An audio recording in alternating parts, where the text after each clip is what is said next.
Hello friends, कैसे हैं आप सब लोग। आज का ये वीडियो मैं लेके आई हूँ स्पेशली यूपी टीजीटी पीजीटी के बच्चों के लिए, और साथ ही साथ जो यूके पीएससी लेक्चरर का जो वैकेंसी निकली हुई है उसमें जो इंग्लिश सब्जेक्ट है स्पेशली उन बच्चों के लिए। और इसमें मैंने इंक्लूड किए हैं विलियम वर्ड्सवर्थ से रिलेटेड कोई भी एमसीक्यूज। विलियम वर्ड्सवर्थ तो एक ऐसे राइटर हैं जो किसी भी कोई भी एग्जाम हो लिटरेचर का, उसमें इनके क्वेश्चंस आते ही आते हैं। और आज के जो क्वेश्चंस हैं वो प्रीवियस ईयर के काफ़ी सारी जगहों के, बहुत सारे स्टेट के एग्जाम्स में आ चुके हैं। तो चलिए स्टार्ट करते हैं। मेरा पहला क्वेश्चन है, the prelude remain unpublished during Wordsworth life time because. The prelude की बात की जा रही कि जो द प्रिल्यूड इनका एक वर्क था, ऑटोबायोग्राफिकल वर्क है ये विलियम वर्ड्सवर्थ का, जो कि पॉस्टमसली पब्लिश हुआ था, यानी कि इनकी डेथ के बाद पब्लिश हुआ था। तो ऐसा क्या रीज़न रहा कि ये जो वर्क है ये नहीं पब्लिश हो पाया इनकी life time, because it was incomplete, क्योंकि ये इनकम्प्लीट था। नहीं, ऐसा तो नहीं था, ये इनकम्प्लीट तो नहीं था। He considered it too personal for publication, maybe ये हो सकता है। नेक्स्ट है, it was overshadowed by the lyrical ballads, नहीं ऐसा भी कुछ नहीं था। He did not consider it his greatest work, नहीं ऐसा कुछ नहीं है। तो इसका जो सही आंसर होगा वो है आपका option number B, he considered it too personal for publication. इसको इनकी स्पिरिचुअल ऑटोबायोग्राफी भी बोला जाता है, द प्रिल्यूड को, जो कि 1850 में पब्लिश हुआ था। तो इसका सही आंसर होगा, बिकॉज उनको ये लगा था कि काफ़ी इसमें, क्योंकि इन्होंने अपनी पर्सनल चीज़ें लिखी थी तो पब्लिश करने के लिए काफ़ी पर्सनल हो जाएगा, इसलिए इनके लाइफ टाइम में इसको पब्लिश नहीं करवाया गया था। Wordsworth sister Dorothy, Dorothy Wordsworth इनकी सिस्टर है, इस फेमस फॉर, क्यों फेमस है वो, writing poetry of her own, ठीक है, inspiring many of Wordsworth work through her generals, collaborating with ST. Coleridge, या एडिटिंग लिरिकल बैलेट्स। तो एडिट तो नहीं किया था, ये नहीं है इसका सही आंसर, क्योंकि इन्होंने काफ़ी जो वर्ड्सवर्थ के वर्क है उनको उससे, मतलब वर्ड्सवर्थ इनसे इंस्पायर हुए हैं काफ़ी वर्क। तो इसका सही आंसर होगा option number B, inspiring many of Wordsworth work through her journals. This I wandered lonely as a cloud, I wandered lonely as a cloud, ये सबटाइटल किसका है, डेफोडिल्स का। डेफोडिल्स विलियम वर्ड्सवर्थ की जो पोएम है, imagery. I wandered lonely as a cloud uses imagery to depict, क्या depict करने के लिए, कि the poet's isolation in a urban life, जी नहीं। The vastness of Lake District, no. The passage of seasons, no. इसका सही आंसर क्या है, a field of golden daffodils swing in the breeze, option number B जो है इसका सही आंसर है। Next question, Wordsworth relationship with एंटेवेलन is significant because. Annette Vallon जो है इनकी गर्लफ्रेंड थी, उससे इनकी शादी नहीं हुई थी, लेकिन इनकी एक बच्ची थी, कैरोलाइन करके इनका नाम, उस बच्ची का नाम था। तो इनका जो रिलेशनशिप है ये क्यों इतना सिग्निफिकेंट रहा, ये पूछा जा रहा है। Because she inspired his love poetry, नहीं ऐसा नहीं था। बिकॉज यही जो मैंने, because their daughter Caroline influenced his later personal decisions, option number B जो है वो यहाँ पे सही है। बहुत बार इनकी इनकी जो ये डॉटर है कैरोलाइन, इनका भी नेम पूछ लेता है आपसे एग्जाम में, तो यहाँ पे हमारा सही आंसर होगा option number B. Next question, resolution and independence describes the poet in continent. Resolution and independence जो वर्क है, मतलब पोएट क्या ढूंढ रहा था वहाँ पे, क्या था वो चीज़, a solitary reaper in the field, no. A leech gatherer in the wildness, जी हाँ यही इसका सही आंसर है। ऑप्शन क्या है, a hermit on a mountain, no. A shepherd in the Lake District, जी नहीं। इसका सही आंसर होगा a leech gatherer in the wildness. इसका जो सब टाइटल है वो भी अ लीच गैदरर है। तो सब टाइटल भी पूछे जाते हैं बहुत बार। क्वेश्चन है, इन lines composed a few miles above Tintern Abbey Wordsworth write about, मतलब टिंटन एबे जो इनका वर्क है ये, अच्छा थोड़ा टिंटन एबे को समझते हैं। ये काफ़ी फेमस वर्क है, पोम है ये इनकी, जो कि 1798 में लिखी गई थी। और ये जो लिरिकल बैलेट्स है ना, उसके ही अंदर इंक्लूड इन्होंने किया था टिंटन एबे को। तो उसमें क्या था, a single powerful storm he visited, नहीं तूफान वगैरह के बारे में तो कोई बात नहीं की गई थी उसमें। ट्रेजिक हिस्टोरिकल इवेंट की भी नहीं बात थी। Childhood exploration of Lake district, ऐसा भी नहीं था। तो उसमें क्या था, उसमें था कि जो वाई रिवर करके एक नदी है, उसको वो 5 साल बाद दोबारा जब रिविजिट करते हैं, दोबारा वहां जाते हैं, उसकी मेमोरीज उन्होंने टिंटन एबे में लिखी थी। तो हमारा सही आंसर होगा यहाँ पे option number B, his memories of revisiting the river Wye after 5 years। Question, Wordsworth revised lyrical ballads and added a preface in which year? Lyrical ballot को ने रिवाइज किया था ना, फिर प्रीफेस डाला था पहले, तो उसमें प्रीफेस नहीं था। 1798 में जब आया था वो विदाउट प्रीफेस आया था। फिर 1802 में जब आया तो उन्होंने उसमें प्रीफेस ऐड किया था, जिसमें उन्होंने अपनी पोएट्रिक डिक्शन जो है, पोएट्री की डेफिनेशन वगैरह सारी प्रीफेस में ही दी थी। तो इसका सही आंसर हो जाएगा यहाँ पे option number C, 1802। Question, Wordsworth and Coleridge use lyrical ballads to experiment with. जो कोलैबोरेटिव वर्क था लिरिकल बैलेट इन दोनों का, वो क्या एक्सपेरिमेंट करना चाहते थे, क्या था उसमें मेन? तो उसमें मेन सीधे मैं आपको बताती हूँ, उसमें मेन ये था कि वो जो पोइट्री की लैंग्वेज थी उसको इतना सिंपल रखना चाहते थे और उसको ऐसा बनाना चाहते कि जो पोइट्री है, पोइट्री की जो लैंग्वेज है वो कॉमन मैन की लैंग्वेज और वो सबकी समझ में आए। उसमें कोई ऐसा आर्टिफिशियल चीज़ें ना डाली गई हो, जैसे वो न्यू क्लासिकल अलेक्जेंडर पोप के टाइम पे था ना कि काफ़ी मतलब नियम के आधार पे जो पोएट्री लिखी जाती थी। यहाँ पे ऐसा नहीं था, यहाँ पे ये एक रिवोल्ट था उनके खिलाफ, और पोएटिक जो लैंग्वेज थी उसको सिंप्लीफाई करना ये लोग चाहते। तो यहाँ पे सही आंसर हो जाएगा हमारा option number B, simplifying poetic language and making it accessible. The prelude is addressed to which close friend of Wordsworth. किसको एड्रेस किया गया था प्रिल्यूड? डोरोथी को? नहीं। कॉलरिज को? मैरी हचिंसन को? या फिर एंटी वेलन को? तो इसका सही आंसर होगा सैमुअल टेलर कॉलेज, यानी एसटी कॉलेज। और इसका जो स्टार्टिंग में इसको कोई टाइटल नहीं दिया गया था, इसको खाली टू कॉलरिज करके ही ये पोएम लिखी गई थी। बाद में मैरी हचिंसन ने आई थिंक इसको द प्रिल्यूड करके टाइटल दिया। नेक्स्ट है, the prelude was originally written to be. क्या चाहते थे ओरिजिनल, मतलब क्या था उनका? ये एपिक ये सब तो बाद में हुआ ना, लेकिन उनके मन से क्या निकला था, यानी वर्ड्सवर्थ क्या चाहते थे इसको प्रिल्यूड को बनाना? A companion to lyrical ballads? नहीं। A personal epic exploring the poet's development, या a tribute to Samuel Coleridge, a critic of urban life? Tribute तो नहीं था सैमुअल कॉलरिज के लिए, हाँ लिखी जरूर उनके लिए थी, लेकिन ट्रिब्यूट वाला ऑप्शन यहाँ पे सही नहीं माना जाए, क्योंकि ये ऑप्शन भी है यहाँ पे। अगर ये नहीं होता तब हम मान सकते थे, लेकिन इसका सही आंसर होगा अ personal epic exploring the pores development. ठीक है, तो सही आंसर होगा यहाँ पे ऑप्शन नंबर बी। अगला question, which poem of Wordsworth criticize materialism and loss of spiritual connection with nature? कौन से पोएम में था ऐसा? उनकी जो पोएम है ना, the world is too much with अस, इस पोएम में वर्ड्सवर्थ की जो मेन थीम थी वो ये थी कि मतलब हम नेचर से कितना दूर होते जा रहे हैं, ये जो मेटेरियलिज्म है इसके चक्कर में। अगला question, in Tintern Abbey Wordsworth reflects on, किस चीज के बारे में वर्ड्सवर्थ बताते हैं इसमें? Industrialisation of England? No. His spiritual connection with nature over time? ठीक है। द रूइंस ऑफ मेडाइवल एबे? ऐसा कुछ नहीं है। Memories of childhood? ये भी नहीं है, ये भी नहीं है। इसका सही आंसर होगा हमारा यहाँ पे option number B, his spiritual connection with nature over time. Next question, the Lucy poem, Lucy poems किसने लिखी है? वर्ड्सवर्थ ने। कितनी पोएम्स हैं उसमें? 5 पोएम्स हैं।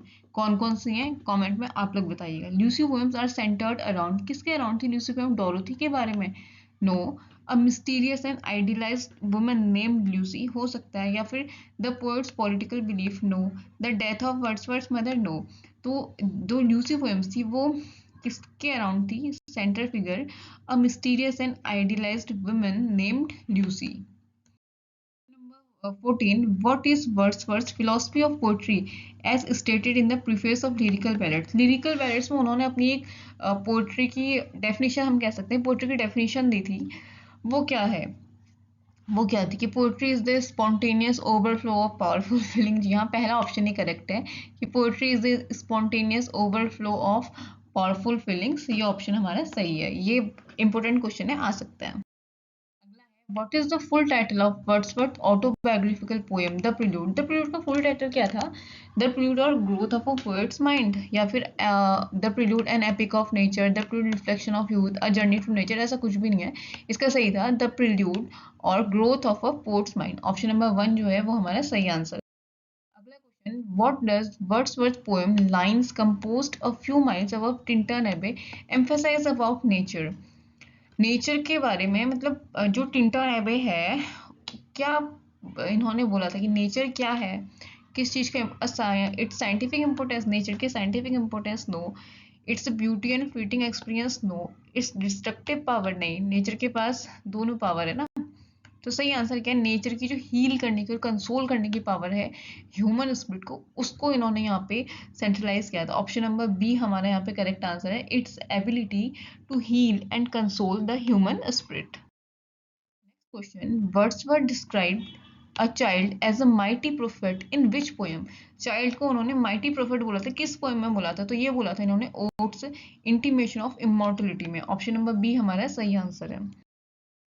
Question, in we are seven Wordsworth की पोएम है, the speaker debates with the child about, किस चीज के बारे में डिबेट करता है वो चाइल्ड से, एग्जिस्टेंस ऑफ हेवन नहीं, the concept of life after death no, the power of nature no. तो वो किसके बारे में डिबेट करता है, जो number of her siblings who are still considered alive. Option number question, nature never did betray the heart that loved her. From which poems are these line quoted? टिंटा एबे की है, रिजोल्यूशन एंड इंडिपेंडेंस की है, सॉल्टरी ripper की है, none of the above. तो ये ली गई है आपका टिंटन एबे से। First option, option number A is the correct answer.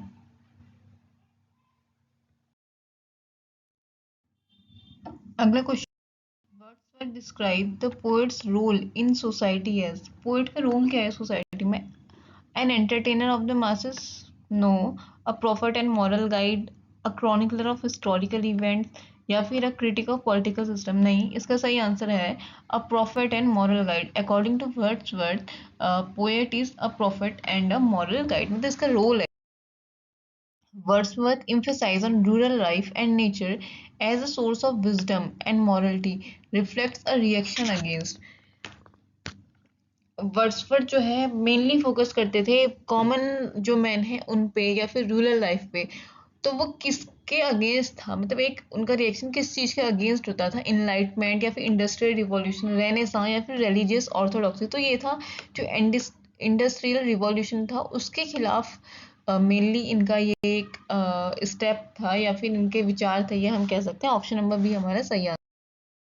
Next question, Wordsworth Lucy poems are often interpreted as meditation on what theme? The power of imagination, no, the fleeting nature of life and beauty, the joy of childhood, या फिर the struggle for social justice। इसका सही answer है हमारा the fleeting nature of life and beauty। Option number B is the correct answer। In The Tables Turned, Wordsworth advises readers to do what instead of studying books? Bookworm मत बनो, ये सारी चीजें table stand में उन्होंने कही थी कि बाहर निकलो, नेचर को देखो, नेचर से मिलो, सिर्फ किताबों में मत घुसे रहो, किताबों को मत पढ़ो। तो इसका सही लिसन टू म्यूजिक नहीं, observe and learn from nature. जी हाँ, ये ऑप्शन जो है हमारा बिल्कुल सही होगा। ये ऑप्शन ये भी गलत है, एंड ट्रेवल टू डिस्टेंस ये भी गलत है। सही है इसका observe and learn from nature. Next question, who was Wordsworth's close collaborator in producing the 1798 edition of Lyrical Ballads? बहुत सिंपल क्वेश्चन है। कॉलरिज और वर्ड्सवर्थ ने जो मिलके लिरिकल बैलेट्स को पब्लिश किया था। सही आंसर है हमारा option number B, Samuel Taylor Coleridge. अगला question, Wordsworth famous poem the solitary reaper is inspired by which setting? कहाँ की सेटिंग थी सॉलिटरी रीपर में? लेक डिस्ट्रिक्ट की, स्कॉटिश हाईलैंड की, द फ्रेंच कंट्री साइड की, द आल्प्स की? तो स्कॉटिश हाईलैंड की इसमें सेटिंग रखी गई थी। ऑप्शन नंबर बी हमारा सही आंसर। अगला question, in the Prelude Wordsworth describes an event where he steals a boat, how does he feel afterward? उसके बाद उनको कैसा लगा, क्योंकि उन्होंने द प्रिल्यूड में एक इवेंट मतलब एक ऐसे पॉइंट के बारे में बताया था जहाँ पर उन्होंने एक बोट की चोरी की। उसके बाद उनको क्या लगा था? उसके बाद ही feel guilty and overwhelmed by nature's power. Option number B हमारे यहाँ पे सही answer. Question, what does Wordsworth refer to as the child is the father of man? In his poem My Heart Leaps Up, My Heart Leaps Up में उन्होंने बोला था ना कि child is the father of man। तो ये भी एक क्वेश्चन आपका बन जाता है कि in which poem he said the child is the father of man, या फिर ये किसने बोला था। तो वो क्या बोलना चाहते थे इससे, उनका मेन एम क्या था ये बोलने का? The influence of childhood experiences on adulthood, ठीक है, ये बात भी सही है। The dependence of adult on children for happiness, ठीक है। The superiority of children over adult in wisdom, या फिर द इनएबिलिटी ऑफ एजिंग? तो इसका सही आंसर होगा हमारा ऑप्शन नंबर ए जो है the influence of childhood experiences on adulthood. Option number A is the correct answer. In ode intimation of immortality, Wordsworth reflects on what he believes is lost as we grow older. What is this loss? वो ये इसमें उन्होंने बताया था कि हम बहुत चीज़ें खो देते हैं जैसे जैसे हम बड़े होते जाते हैं, तो वो कौन सी चीज़ है जो मैंने खो दी है, जो उन्होंने खो दी, वो उन्होंने इसमें बताया था। तो क्या था वो? ये था कि the deep connection to divine and eternal truth experience in childhood. इसका सही आंसर होगा हमारा ऑप्शन नंबर बी। मतलब कि जो भी हमारा कनेक्शन होता है स्टार्टिंग में, जब जैसे बोलते हैं ना बच्चे मन के सच्चे, जो एक चला हुआ आया है और ये सब सारी चीज़ें, तो एक बच्चा जब होता है वो बहुत प्योर होता है, लेकिन धीरे धीरे आते आते वो भी अजीब सा हो जाता है। वो इन्होंने इसमें बताया था। ऑप्शन नंबर बी हमारा सही आंसर।